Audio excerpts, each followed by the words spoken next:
At my housewarming party, my sister said, "This $960,000 house is just right for my kids." Then Mom added, "Start packing." I just smiled, pulled out my phone, and showed them the paper that changed everything. "Remember when you threw me out at 18? I bought this house with." You know, there are moments in life that just punch you in the gut, leaving you gasping for air. For me, one of those moments was watching my sister, Cassandra, and our mother, Eleanor, strut into the housewarming party for my new $960,000 home. A home that represented every single sacrifice, every late night, every ounce of hustle I poured into building my tech company. And yet, the knot in my stomach tightened, my skin crawling, because I recognized that look in their eyes, the same look I saw when I was 18, the night my entire world shattered. Growing up in Boston, our family seemed pretty normal from the outside. Dad in finance, Mom with her boutique, 2 daughters, and even a golden retriever named Rusty. But appearances, as they say, can be deceiving. When I was 12, the cracks started to show. Dad moved out, and while the divorce itself wasn't dramatic, what followed set the stage for years of pure family dysfunction. Cassandra, 3 years my senior, eventually married Eric, an investment banker from a wealthy family. Their wedding? Lavish. Mom blew nearly $50,000 she didn't have, claiming a daughter only gets married once. I was 19, working 2 jobs, going to community college, barely scraping by to afford my bridesmaid dress. Then came the babies, Thomas, Natalie, and Benjamin. With each child, Cassandra's sense of entitlement grew, and Mom was always there to bail them out, often at my expense. "Your sister has 3 children to feed," Mom would say. "What do you need extra money for anyway? Books? Can't you just use the library?" Meanwhile, I was working myself to exhaustion. Scholarships helped, but without family support, I was a barista in the mornings, a tutor in the afternoons, and a data entry clerk on weekends. Sleep was a luxury I couldn't afford. Dad, after moving to Chicago and starting a new family, became a distant echo. Mom, honestly, made it harder for him to stay connected with me, forgetting to tell me when he called or accidentally deleting his messages. But I persevered. While Cassandra posted perfect family vacation photos, I pulled all-nighters, coding, and studying. I graduated at the top of my class. Mom came to my high school graduation, but left early because Cassandra called. Thomas had a mild fever. I never complained. I just accepted this was my reality and became determined to build my own success on my own terms. I didn't need their approval. What I didn't expect was how dramatically everything would change on my 18th birthday. That night defined everything that followed, leading directly to the confrontation 14 years later. My 18th birthday was a Tuesday. I remember because I'd actually managed to get the evening off, a rare treat. I didn't expect a big celebration. Cassandra and Eric were expecting their 3rd, and all the family attention was on them. Still, turning 18 felt significant. I was legally an adult, finishing high school, and had partial scholarships to 3 universities. I got home from my tutoring job to find Mom and Cassandra at the kitchen table, buried in spreadsheets. They barely looked up. "Leftover lasagna in the fridge if you're hungry," Mom said, eyes glued to the papers. I heated a plate and joined them, curious. "What are you working on?" Mom glanced up. "Just figuring out some financial matters. Cassandra and Eric need a bigger house now that Benjamin's on the way." I nodded, used to these conversations. But then, a chill went through me. "Why do you have my college paperwork?" Cassandra sighed dramatically. "We might as well tell her, Mom." Mom straightened the papers and looked at me with that familiar expression, the one that always preceded me needing to make some family sacrifice. "Hazel, we need to discuss your college plans," she began. With Cassandra expecting again, they really need a 4-bedroom house. Eric's bonus wasn't as large as they expected this year, and they're a bit stretched. I sat silently, already knowing where this was going. "The thing is," Cassandra interjected, "we've calculated everything, and even with Eric's salary and Mom helping with the down payment, we're still short." "Short for what?" I asked, even though I already knew. "We need to use your college fund," Mom stated flatly. "It's not like you don't have scholarships already. And community college is perfectly respectable. You can transfer to a university later when things aren't so tight for the family." My college fund. The money Dad had started before the divorce, the money Mom had promised was untouched for my education. The fund I was counting on to cover what scholarships wouldn't. "But that's my money," I said quietly. Dad set it aside for my education. Cassandra rolled her eyes. "Don't be selfish, Hazel. We're talking about a home for your niece and nephews. Where are they supposed to sleep? Should Benjamin just live in a closet because you want to attend some fancy university?" "That's not what I'm saying." I protested. "But I've worked so hard for this. I've maintained a 4.0 GPA while working multiple jobs. Those scholarships won't cover everything. You can take out loans like everyone else. Cassandra snapped. Eric and I have a mortgage.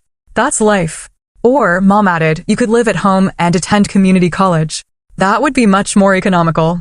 Something inside me shifted. A lifetime of compliance and acceptance gave way to pure indignation. No. The simple word hung in the air. Mom blinked, unaccustomed to any resistance from me. Excuse me? No. I repeated, stronger this time. That money is for my education. Dad, and you set it aside for me. It's not Cassandra's house fund. Mom's expression hardened. This isn't a negotiation, Hazel. This is what's happening. Your sister has a family to provide for. And I have a future to build. I countered, my voice shaking. I've earned those scholarships. I've worked while maintaining perfect grades. I deserve to use my college fund for college. Cassandra laughed, a cold, dismissive sound. Oh, please. Like you know anything about real responsibility. Try having 3 children before you lecture us on what you deserve. Tears threatened, but I held them back. This isn't fair, and you know it. Mom stood up, her chair scraping. My priority is my education. I said, that's not wrong. Well then, Mom crossed her arms. If that's your attitude, you have a choice to make. Accept that the money is going to help your sister, or pack your bags and figure out life on your own. You're 18 now, after all. The ultimatum hung in the air. Cassandra looked smug, certain I'd back down, as I always had. But something had broken inside me. Years of being second best, of sacrificing my needs for Cassandra's wants. I stood up slowly. I'll pack my bags. The shock on their faces would have been satisfying if I hadn't been absolutely terrified. Mom clearly hadn't expected me to choose independence. Don't be dramatic, Cassandra scoffed. Where would you even go? I didn't answer. I walked to my bedroom and pulled out my largest suitcase. With mechanical efficiency, I packed clothing, toiletries, my laptop, and important documents.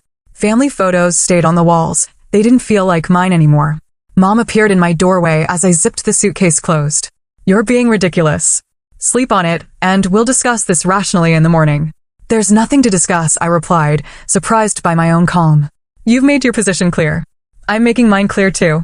I wheeled my suitcase past her, grabbed my backpack from the hook by the front door, and stepped out into the night. No one called after me. No one tried to stop me. That night, I slept in my car in the Walmart parking lot, using my work uniform as a pillow. For 2 weeks, I kept that routine, working my 3 jobs, sleeping in my car, showering at the gym where I had a discount membership. I told no one. On the 15th day, Professor Diane Reynolds, my computer science teacher, noticed me dozing in the library. She gently woke me and asked if everything was all right. Something in her kind eyes broke my carefully maintained composure, and I told her everything. That evening, she drove me to her house and showed me her guest room. It's yours until you figure things out, she said simply.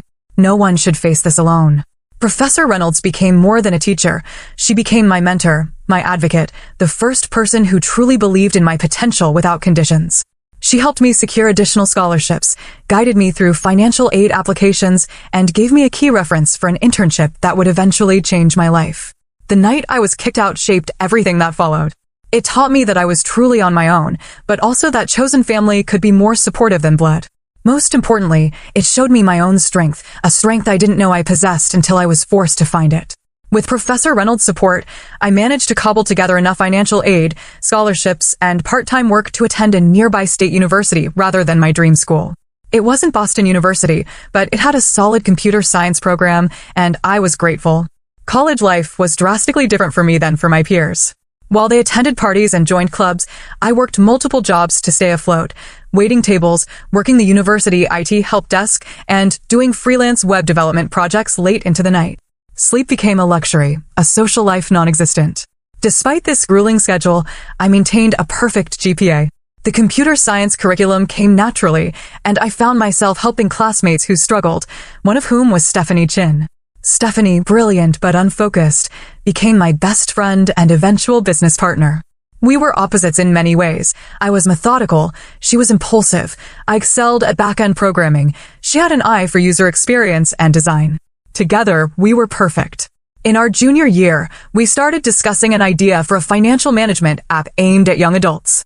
Most existing tools were for people already financially stable, not for those living paycheck to paycheck like we were. We recognized a gap, and we were determined to fill it. Using campus resources, we developed a prototype. We called it Sens, an app that helped users visualize spending, automate savings, and build credit responsibly. Our professors were impressed, and more importantly, our fellow students found it genuinely useful. After graduation, Stephanie and I faced a decision: take stable corporate jobs or pursue our startup dream. The safe choice was tempting, especially given my financial insecurity, but I remembered Professor Reynolds' words: sometimes the riskiest path leads to the greatest rewards. We took the risk, moving into a tiny, roach-infested apartment to save money. We devoted ourselves entirely to senators I coded while eating ramen. Stephanie designed user interfaces until dawn. We attended every networking event, pitch competition, and startup workshop we could find. 6 months of rejections followed. Investors thought we were too young, too inexperienced, or focusing on the wrong demographic. College students don't care about financial planning, one venture capitalist told us dismissively. But we persisted. A breakthrough came when we won a small business grant that allowed us to hire our first employee, a marketing specialist who helped us refine our messaging. We pivoted slightly, targeting recent graduates burdened with student loans rather than current students. The app gained traction, slowly at first, then exponentially. A tech blog featured us, a financial influencer with millions of followers recommended senators. Our user base grew from thousands to hundreds of thousands. During this growth, I occasionally thought about reaching out to my family. I'd had minimal contact since that night. Mom had called once, 3 months after I left, not to apologize, but to inform me they'd gone ahead and used my college fund for Cassandra's down payment. Dad sent occasional texts checking in, but our relationship remained distant. I focused instead on building my company and my life. The years passed in a blur of code, meetings, and gradual success. Stephanie and I moved from our dingy apartment to a proper office. We hired more developers, customer service representatives, marketing specialists. Sens evolved into a comprehensive financial platform. 5 years after launching, we received an acquisition offer from one of the largest financial technology companies in the country. The number was staggering, enough money to make both Stephanie and me millionaires several times over. After weeks of negotiations, we accepted. I was 30 years old and suddenly wealthier than I'd ever imagined possible. The scared 18-year-old sleeping in her car seemed like a different person entirely. With financial security came the freedom to make deliberate choices rather than desperate ones. I invested most of my windfall, donated to scholarships for first-generation college students, and finally allowed myself to think about creating a home. A real home, not just a place to sleep between work shifts. After months of searching, I found it, a beautiful craftsman-style house in an upscale neighborhood. At $960,000, it was a significant investment, but well within my means. The 4-bedroom home had character and charm: hardwood floors, large windows, a wraparound porch, and a spacious backyard. It needed renovations, but I saw its potential immediately. As I signed the closing documents, I thought about the irony. 14 years ago, my college fund had been taken to help buy Cassandra a larger house. Now, I was purchasing a home worth nearly $1 million through my own efforts. During the renovation, I received an unexpected message from my father. He'd seen news of Sen's acquisition online and wanted to congratulate me. Our conversation was awkward but opened a door. He explained that he'd lost track of me after I left and had been too ashamed to try harder to find me. He divorced again and moved back to Boston. Would I consider meeting for coffee? That coffee meeting was tense but healing. Dad apologized for his absence during my difficult years. He admitted to knowing about the college fund situation, but feeling powerless to intervene. I didn't forgive him immediately, but I appreciated his honesty. We agreed to work on rebuilding our relationship slowly. During our conversation, he mentioned Cassandra and Eric were having financial troubles again. Apparently, they'd had to downsize after Eric's company underwent restructuring. Mom was still supporting them however she could. They don't know about your success, Dad said. I haven't told them. I nodded, unsure how I felt about that.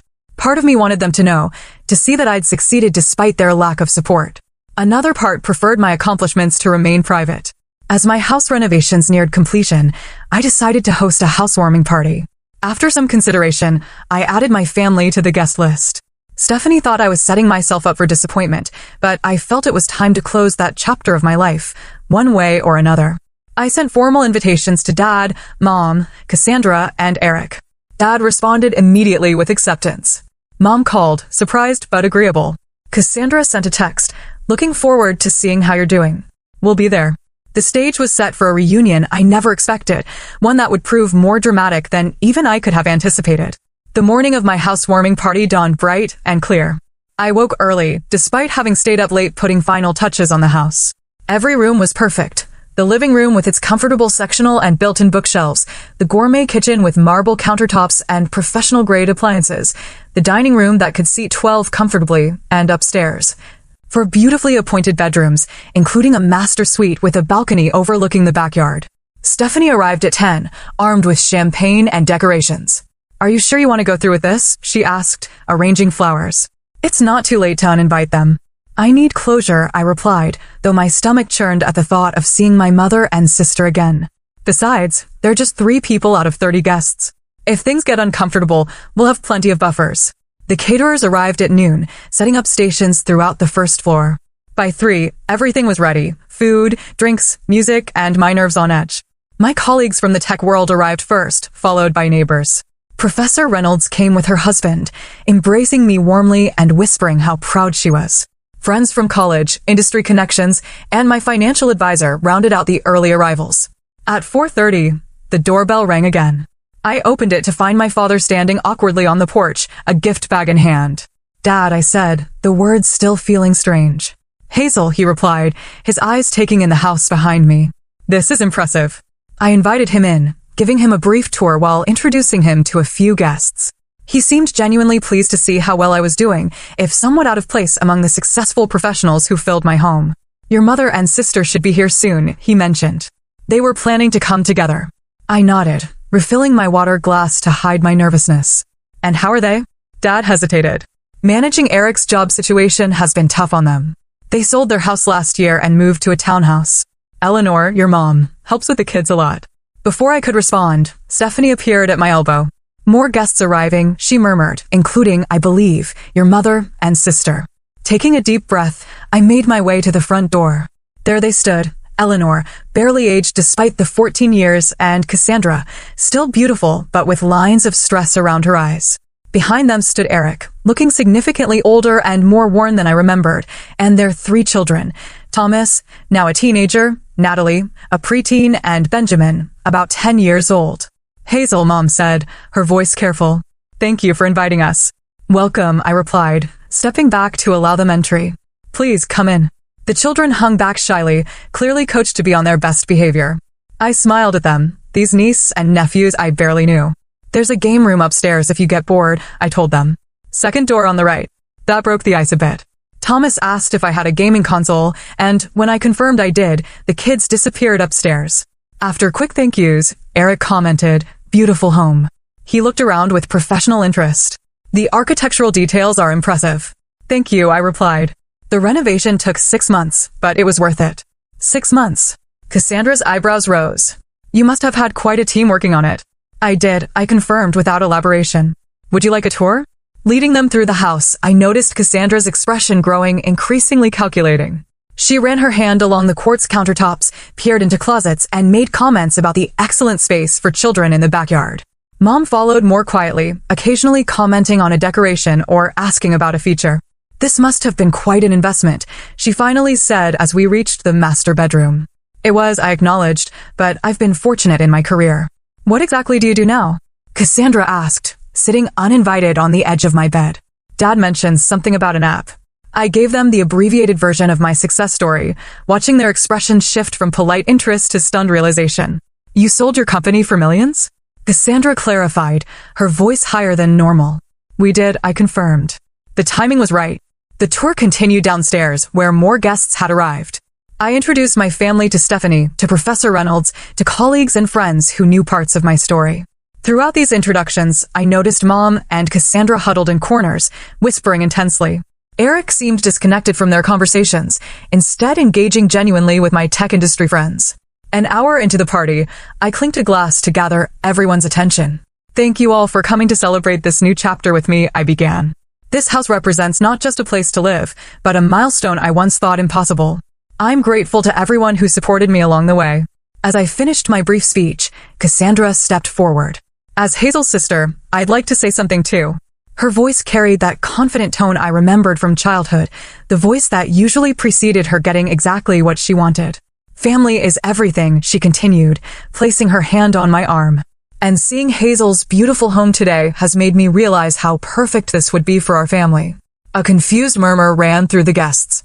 What Cassandra means, Mom interjected smoothly, is that we're so proud of Hazel for creating a space where family can gather. No, Cassandra corrected, her grip tightening on my arm. What I mean is that this house would be perfect for my family. With Eric's job situation and the kids needing good schools, we've been looking for exactly this kind of home in exactly this neighborhood. The room fell silent. Even the caterers stopped moving. Cassandra, Eric started, his face reddening. This isn't the time or place. It's exactly the time, she interrupted. Hazel's always wanted to help family. She's single, no kids, and clearly doing well financially. This 4-bedroom house is wasted on one person when we have 3 growing children who need space and stability. Mom nodded in agreement. Family. I stood frozen, unable to believe what I was hearing. After 14 years of no contact, after taking my college fund, they were now suggesting no, expecting that I would give them my house. Hazel, Mom continued, her voice taking on that authoritative tone I remembered all too well. You need to pack your bags and find somewhere smaller. A condo downtown would suit your lifestyle much better, and it would mean the world to your sister's family. Cassandra was already walking around the living room, pointing out changes they'd make. Thomas could take the bedroom with the bay window, Natalie would love the purple room, and Benjamin would have so much space for his toys in the smallest bedroom. Mom joined in. After all Cassandra's been through, she deserves this. It's the least you could do as her sister. The room had gone completely silent. My guests looked between us in horrified fascination. Stephanie had moved to my side, her presence supportive but silent. I took a deep breath, feeling strangely calm despite the outrageous scene unfolding. I have something to show you, I said quietly, retrieving my phone. Using the smart home system, I connected my phone to the large television in the living room. With a few taps, I pulled up a document and projected it onto the screen. What's this? Cassandra asked impatiently. This, I replied, is a restraining order I filed 14 years ago after you kicked me out on my 18th birthday. The room fell into stunned silence as the legal document displayed on the screen. Even the caterers stood frozen, trays in hand. What are you talking about? Mom's voice broke the silence, a mixture of confusion and indignation. We never kicked you out. You chose to leave. I kept my voice level. Years of carefully maintained composure serving me well. You gave me an ultimatum on my 18th birthday, except that my college fund would go to Cassandra's down payment, or pack my bags. I packed my bags. You didn't stop me. That was a disagreement, not an eviction. Cassandra scoffed, though her eyes remained fixed on the document. You are being dramatic. I slept in my car for 2 weeks, I replied simply. In February. In Boston. A murmur ran through the gathered guests. Dad stepped forward, his face ashen. I didn't know it was that bad, he said quietly. You never told me. Would it have mattered? I asked. He had no answer for that. I swiped to the next document on my phone. This is more interesting though. This is why I filed the restraining order. The screen now showed credit reports and loan applications, all in my name, all from the period immediately after I left home. What is this? Eric asked, moving closer to the screen, his financial background allowing him to understand what he was seeing before the others. After I left, someone opened 3 credit cards and took out a personal loan in my name, I explained. They had my social security number, my birth certificate, and enough personal information to pass security questions. The total debt was just over $45,000. Mom's face had gone white. Cassandra suddenly became very interested in her wine glass. Fortunately, I continued. The detective who helped me was thorough. The credit cards were used at stores Cassandra frequented. The loan money was deposited into an account that then transferred the exact amount to your joint checking account, Eric. Eric turned slowly to face his wife. You told me that money was from your mother. A gift to help with the down payment. It was. Cassandra insisted. Mom helped arrange it. By committing identity theft against your own daughter? Professor Reynolds spoke up, her academic demeanor giving way to protective anger. That's a felony, in case you weren't aware. I'm sure there's been some This is the police report I filed, I interrupted, pulling up another document. I had enough evidence to press charges for identity theft and fraud. The detective was particularly interested in this loan application. I zoomed in on a signature where someone attempted to forge my signature but spelled my middle name incorrectly. Cassandra's hand shook so badly she had to set down her wine glass. If you filed charges, why weren't we arrested? She challenged, though her voice lacked conviction. Because I didn't pursue it, I answered simply. I was 18, terrified, and despite everything, you were still my family. So I made a deal with the detective. I would pay off the fraudulent debts myself if they documented everything, but held off on prosecution. I swiped to another document. This is proof of payment. Every cent of that $45,000, plus interest, paid by me over 3 years while I was putting myself through college, working 3 jobs, sleeping 4 hours a night, eating ramen noodles to survive, while paying off debt I never incurred. Eric looked physically ill. I had no idea, he said, his voice barely audible. Cassandra told me her parents were helping with the down payment as a gift. Just one parent, I corrected gently. And it wasn't a gift. It was theft. Mom finally found her voice. You're twisting everything to make yourself the victim, she accused. We've always done everything we could for you. Sometimes families need to make hard choices for the greater good. The greater good? Dad's voice rose unexpectedly. Eleanor, she was 18. Our daughter. And you stole from her. Mom turned on him. Don't you dare judge me, Michael. You walked away. You left me to handle everything. I left you, not our daughters, he retorted. And I certainly didn't authorize you to steal Hazel's college fund or commit fraud in her name. I knew about the college fund, he admitted, turning to me. I'm sorry I didn't fight harder for you, but the credit cards, the loan. I had no idea. I nodded, accepting his partial apology for what it was. Cassandra, seeing support crumbling, changed tactics. It was a difficult time, she said, tears welling in her eyes. We had a baby, needed a home. Mom was just trying to help us. And you weren't around to ask. If you'd stayed, communicated, maybe things would have been different. Maybe, I acknowledged. But that doesn't justify fraud. I swiped to another document. This might interest you too, Eric. While investigating the identity theft, I discovered quite a bit about your family finances. These are records of 6 failed business ventures Cassandra invested in without your knowledge, using joint funds. The total losses exceeded $200,000 over 8 years. Eric's face drained of color. What business ventures? Her college friend Megan's clothing boutique, her cousin's restaurant, a subscription box service for luxury pet products, among others, I listed. All failed within a year. All received substantial investments from your family accounts. Those were personal loans to friends. Cassandra protested weakly. They were going to pay back everything with interest. Is that why you hid the paper? The room had become uncomfortably tense. Guests were looking for exits, unsure whether to stay for this clearly private family meltdown. I think I said clearly that we've gotten off track. You came here today to claim my home for yourselves, based on the assumption that I would once again sacrifice my needs for Cassandra's wants. I'm making it clear that will never happen again. So you'll throw your own sister's family out on the street? Mom demanded. Where's your compassion? My compassion? I laughed, though there was no humor in it. Where was your compassion when I was sleeping in my car in winter? Where was your compassion when you stole my identity and left me with crushing debt before I'd even started college? Mom opened her mouth, then closed it again. I'm not throwing anyone out on the street, I continued, more gently. But I'm not giving up my home. If you need financial help, I'm willing to discuss setting up education funds for Thomas, Natalie, and Benjamin. They're innocent in all this, and I'd like to know my niece and nephews. We don't need your charity. Cassandra snapped, though Eric's expression suggested otherwise. It's not charity, I replied. It's family helping family the right way. Mom grabbed her purse. I think we've heard enough.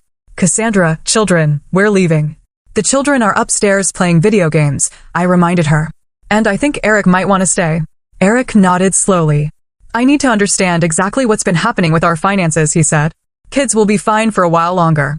Fine, Mom snapped. Cassandra, let's go. As they moved toward the door, Stephanie stepped forward.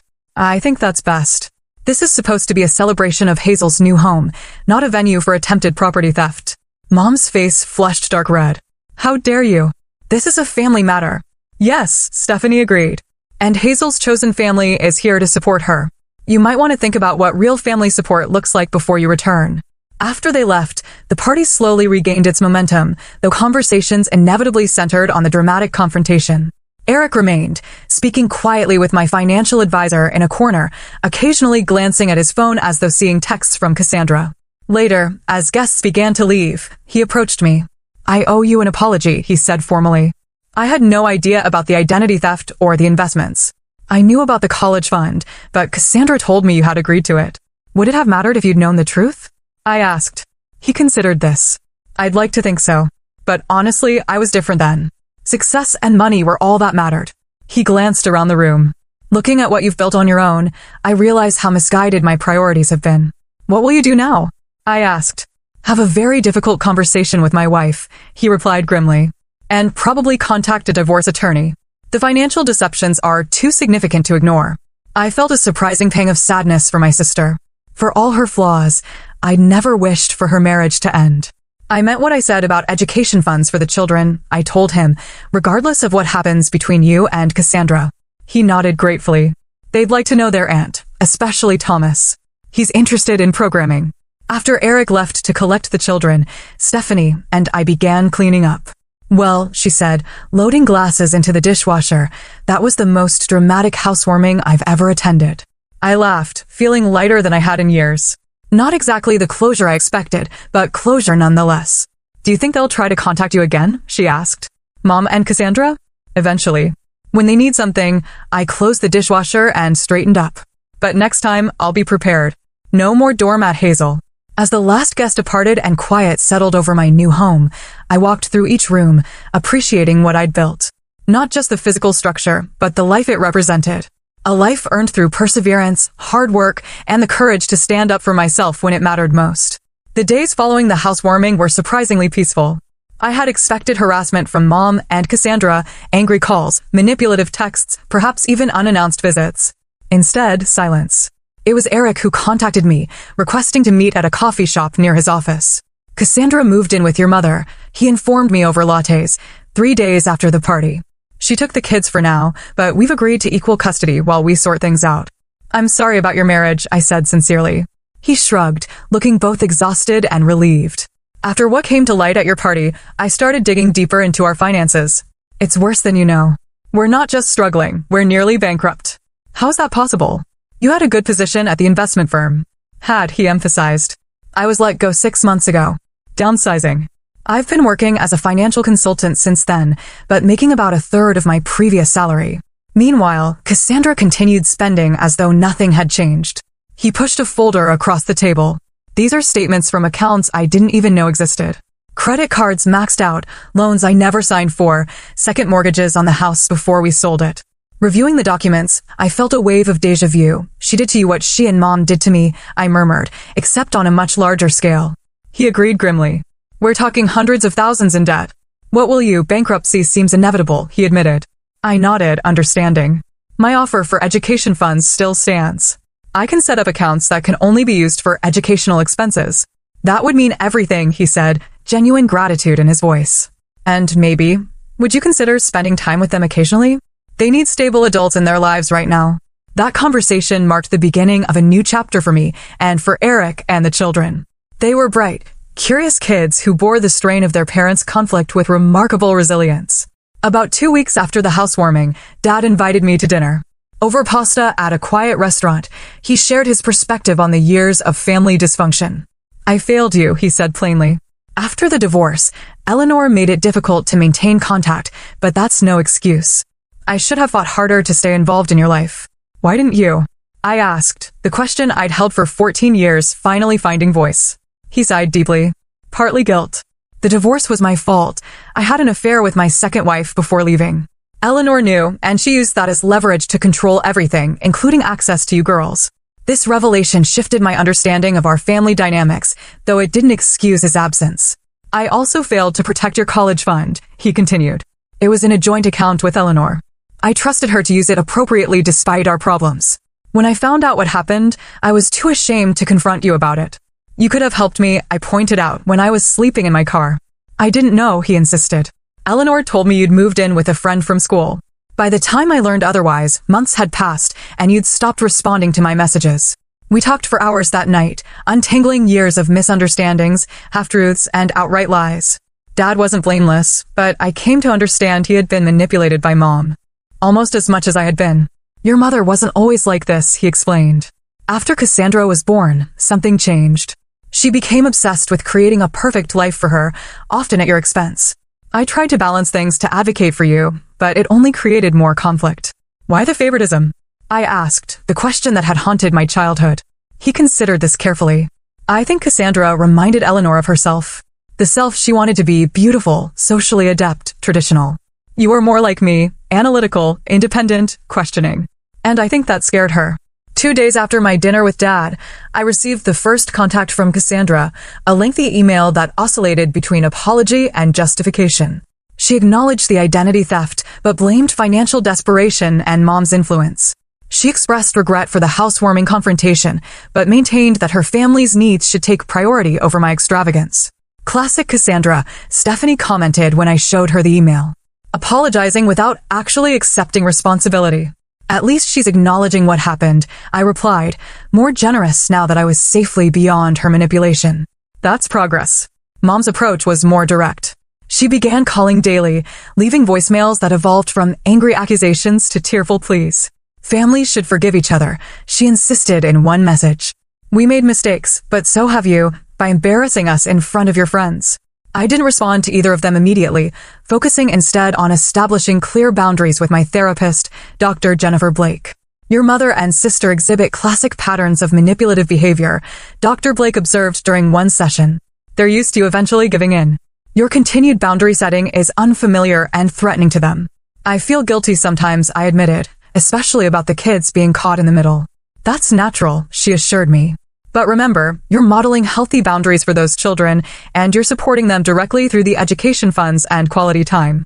That's genuine family support, not the conditional kind you received. As weeks passed, the situation with Eric and Cassandra deteriorated further. Their divorce proceedings revealed even more financial deceptions. Eric filed for bankruptcy as planned. Cassandra and the children continued living with Mom, whose modest home was now overcrowded and tense.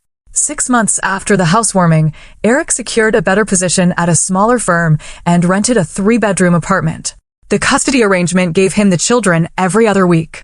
During his weeks, I would often visit, helping Thomas with programming projects or simply providing another supportive adult presence. It was during one of these visits that Eric mentioned Cassandra had begun therapy. Her therapist suggested it might help with the divorce and financial issues, he explained. I'm skeptical about her commitment, but it's a start. Around the same time, I finally agreed to meet with Mom for coffee. The conversation was strained but civil. She had aged visibly in the 6 months since the party. Living with Cassandra and the children is challenging, she admitted. There's no privacy, no peace. And her spending habits. She trailed off, shaking her head. You enabled those habits, I pointed out gently. I wanted her to have everything I didn't, Mom replied, a rare moment of self-awareness. I grew up poor, wore hand-me-downs, never had the nice things other girls had. I swore my daughter would have better. You had 2 daughters, I reminded her.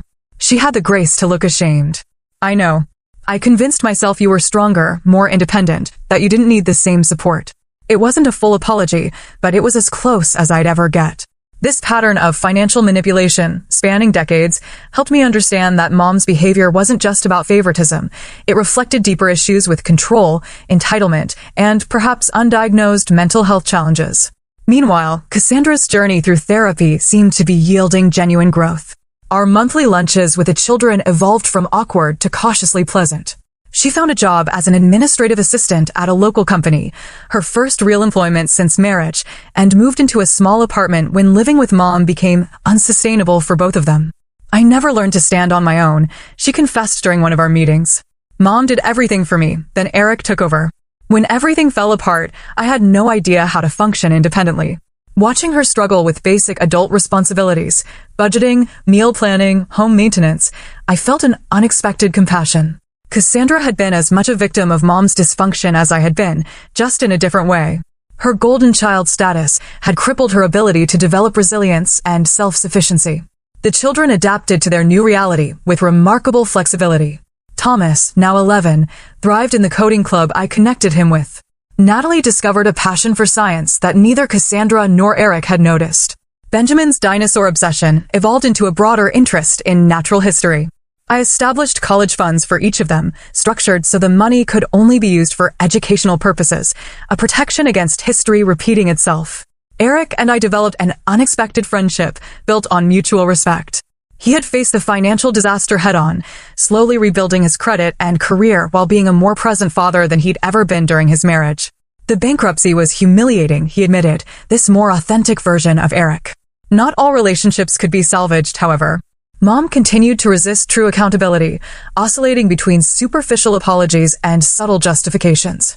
During one particularly difficult lunch, she suggested that my success was partially due to her tough love approach. If we hadn't pushed you out of the nest, would you have developed the same drive? She mused, as though my homelessness had been a calculated teaching moment rather than abandonment. I set down my fork carefully. That's like saying abuse makes people stronger. Some survive despite it, not because of it. I succeeded in spite of how you treated me, not because of it. She changed the subject quickly, uncomfortable with direct confrontation, as always. These moments reinforced Dr. Blake's assessment that while Mom might improve her behavior to maintain contact, true remorse or insight might never come. Some people aren't capable of the depth of self-reflection necessary for genuine change, Dr. Blake explained. You can adjust your expectations accordingly and decide what kind of limited relationship, if any, serves your well-being. By the time my house's one-year anniversary approached, I had established clear parameters for family interaction, monthly lunches with Cassandra and the children, occasional coffees with Mom, regular dinners with Dad, and more frequent time with the kids during Eric's custody weeks. To mark the occasion, I hosted a small gathering, a deliberate contrast to the previous year's dramatic housewarming. Stephanie brought her new fiancé. Professor Reynolds and her husband attended. Dad came with Laura, their relationship now serious. Eric brought the children for a few hours. Even Cassandra made a brief, pleasant appearance. Mom was notably absent, her choice after I refused to invite certain toxic family friends she'd insisted should be included. It was a small but significant victory in maintaining my boundaries. As evening fell and guests enjoyed dessert on the patio, Thomas approached me with his laptop. "Aunt Hazel, can you look at my code? I'm trying to build a game, but the graphics won't render properly." We sat together on the porch swing, troubleshooting his JavaScript errors while fireflies blinked in the gathering dusk. The simple moment, an aunt helping her nephew, family supporting family in healthy ways, brought tears to my eyes that I quickly blinked away. "You okay?" Thomas asked, noticing my emotion. "More than okay," I assured him. "Just happier here." Later that night, after everyone had left, I walked through my home, truly mine in every sense. The house had become a sanctuary, not just from the outside world, but from the damaging family patterns that had nearly destroyed me. Within these walls, I had established new traditions, new relationships, and a new definition of family based on mutual respect rather than obligation or manipulation. My journey from sleeping in my car at 18 to owning this beautiful home at 32 wasn't just about financial success. It was about reclaiming my worth, establishing healthy boundaries, and building a life aligned with my values rather than others' expectations. The relationships with my family would likely always be complicated. Mom might never fully acknowledge the harm she'd caused. Cassandra's growth might have limits. Dad's efforts to make amends couldn't erase years of absence. But I no longer needed their validation or approval to feel complete. The frightened 18-year-old who drove away from her childhood home with nowhere to go had found not just shelter, but strength. She had discovered that family is sometimes chosen, not born, and that standing in your truth, however painful, leads to authentic connection rather than the hollow performance of obligation. As I settled onto my porch with a cup of tea, watching the stars emerge in the summer sky, I felt a profound peace. The journey hadn't been easy, but it had led me exactly where I needed to be, home, in every sense of the word. Video Deep Research Canvas Gem.